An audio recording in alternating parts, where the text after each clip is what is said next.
ननद।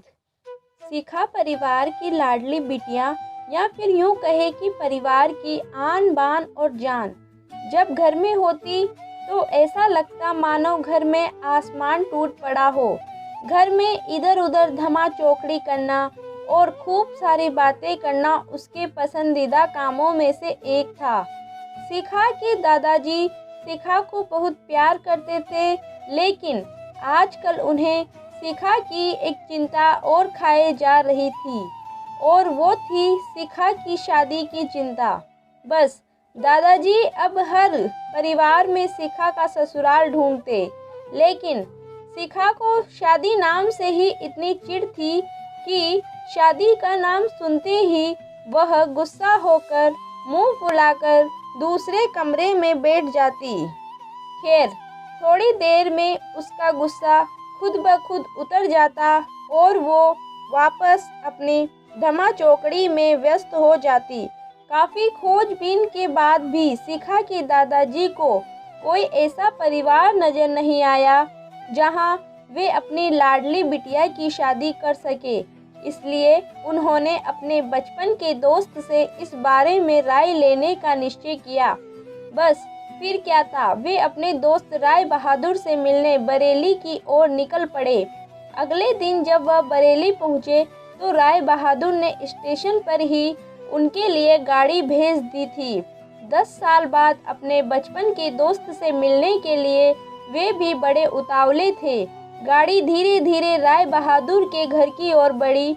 बड़ा सा बंगलो के आगे बगीचा, गाड़ियाँ और नौकर चाकर देख दादाजी का मन खुशी से भर गया। इन 10 सालों में राय बहादुर ने कितनी तरक्की कर ली है। नहीं तो 10 साल पहले राय बहादुर के पास था ही क्या। बस यही सब सोचते सोचते शिखा के दादाजी अपने दोस्त के बंगलों पर पहुंच ही गए। गाड़ी के हॉर्न की आवाज़ के साथ ही राय बहादुर घर के बाहर अपने दोस्त के स्वागत के लिए आ गए थे।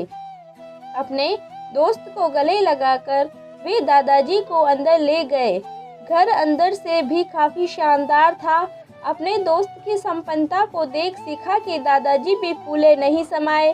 चाय नाश्ते के बाद राय बहादुर ने उनके खास दोस्त से आने का कोई खास कारण पूछा। दादाजी ने पोती की शादी के लिए एक अच्छा सा परिवार ढूंढने का काम सौंपते हुए बिटिया का फोटो राय बहादुर के हाथ में सौंप दिया।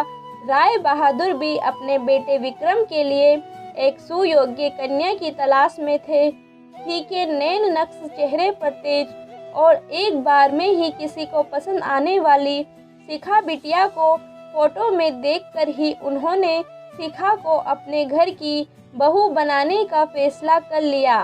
राय बहादुर इतना सोच ही रहे थे कि इतने में उनका बेटा विक्रम आ गया। विक्रम ने दादाजी के पैर छुए और हाल चाल पूछने के बाद ऑफिस की ओर निकल गया। विक्रम के जाने के बाद राय बहादुर ने अपने दोस्त से विक्रम और शिखा के संबंध के लिए पेशकश की। शिखा के दादाजी को लगा जैसे राय बहादुर ने उनके मुंह की बात छीन ली हो। खैर, प्रसन्नता से विदा लेकर अपने घर आने का कहकर दादाजी अपने घर की ओर निकल गए। विक्रम को शिखा बहुत पसंद थी, लेकिन विक्रम की माँ विक्रम की शादी अपने से भी बड़े घर में करना चाहती थी। लेकिन विक्रम के मनाने पर वह मान गई और तय समय पर विक्रम और शिखा की शादी हो गई। ससुराल में शिखा के सास ससुर, विक्रम के बड़े भैया भाभी और शिखा की ही उम्र की एक ननद थी रागिनी। अपनी सादगी और सबका अच्छे से ख्याल रखने के कारण शिखा ने घर में सबके दिलों में जगह बना ली, लेकिन अपनी तमाम कोशिशों के बावजूद अपनी सासू माँ का प्यार पाने में असफल रही। वह शिखा के हर काम में कुछ ना कुछ गलती निकाल ही देती थी।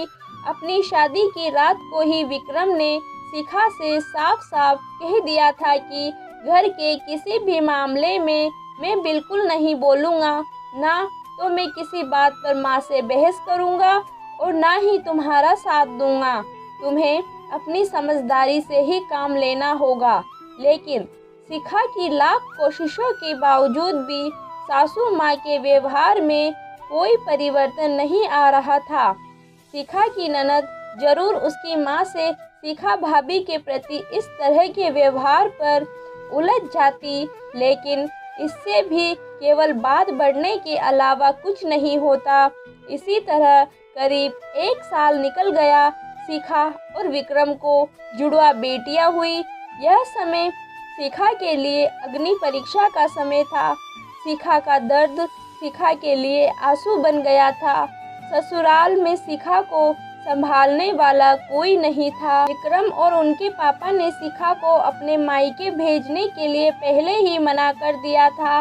एक दिन रागिनी कॉलेज से आई तो उसने सभी को कॉलेज के सालाना कार्यक्रम में आने के लिए कहा और यह भी कहा कि कॉलेज में उसकी भी 2-3 प्रस्तुतियां हैं, इसलिए आप सभी का चलना बहुत ज़रूरी है। खैर, ना चाहते हुए भी शिखा को अपनी 2 जुड़वा बेटियों के साथ रागिनी के कॉलेज जाना पड़ा। कार्यक्रम की शुरुआत में गीत संगीत की कई प्रस्तुतियां हुई। उसके बाद मॉडलिंग राउंड शुरू हुआ। दर्शकों ने तालियों के साथ सभी का उत्साहवर्धन किया। मॉडलिंग में रागिनी ने भी हिस्सा लिया था।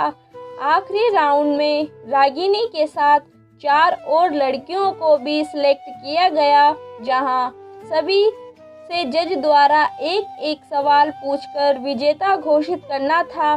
सवाल जवाब का दौर शुरू हुआ। इसी कड़ी में जज साहिबा ने रागिनी से सवाल पूछा, अगर घर में तुम्हारी माँ और भाभी में से किसी एक का साथ देना हो तो तुम किसका साथ दोगी? पूरे सदन में खामोशी छाई थी। सभी रागिनी के जवाब की प्रतीक्षा कर रहे थे। तभी रागिनी ने थोड़ा आगे बढ़कर कहा, अगर भाभी सही हो तो अपनी भाभी का। जज साहिबा ने आगे पूछा, क्यों? रागिनी ने जवाब दिया, क्योंकि मुझे भी कल किसी की भाभी बनना है। जवाब सुनते ही पूरे सदन में तालियां गूंज उठी। सभी रागिनी की सोच और उसके सटीक जवाब की प्रशंसा कर रहे थे। रागिनी को विजेता घोषित किया गया। पुरस्कार लेने से पहले रागिनी ने सभी से कुछ कहने के लिए माइक थामते हुए कहा, हर बेटी अपनी माँ से बहुत प्यार करती है और माँ भी अपनी बेटी के दिल के सबसे करीब होती है। इसी तरह हमारे घर की बहुएं भी तो किसी की बेटियां हैं। आज हम किसी की बेटियां हैं, कल से किसी की भाभियां और बहुएं बनेंगी।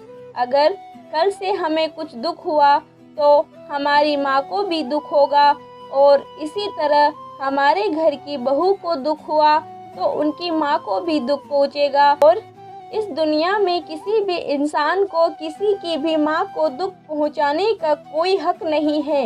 इसलिए हर सास अपनी बहू को अपनी बेटी समझे तो आगे चलकर उनकी बेटी भी खुश रहेगी। रागिनी के इतना कहते ही पूरा सदन एक बार फिर तालियों की गड़गड़ाहट से गूंज उठा। तालियों की गड़गड़ाहट के बीच ही शिखा की सास ने शिखा को गले से लगा लिया। अगर आपको कहानी अच्छी लगी हो तो प्लीज़ लाइक करें, शेयर करें और चैनल को सब्सक्राइब करें।